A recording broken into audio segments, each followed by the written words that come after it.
இன்றைய வேதவசனம் பிலிப்பியர் 4:1. கர்த்தருக்குள் நிலைத்திருங்கள். ஆமென்.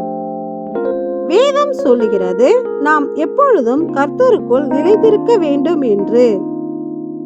ஏனெனில் நம்முடைய குடியிருப்பு பரலோகத்தில் இருக்கிறது. நாம் வாழும் இந்த வாழ்க்கை நிலையற்றது.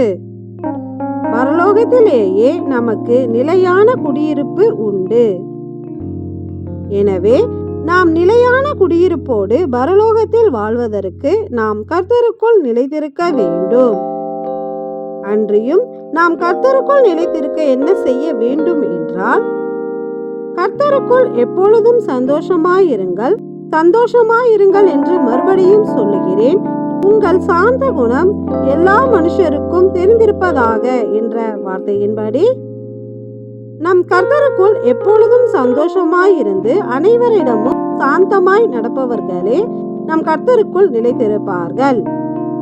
எனவே இந்த நிலையற்ற உலகத்தில் சாந்தத்தோடு கர்த்தருக்குள் சந்தோஷமாய் வாழ்ந்து நம் தேவனுக்குள் நிலைத்திருந்து பரலோகத்தில் நிலையான வாழ்வை பெற்றுக்கொள்ள வேண்டும்.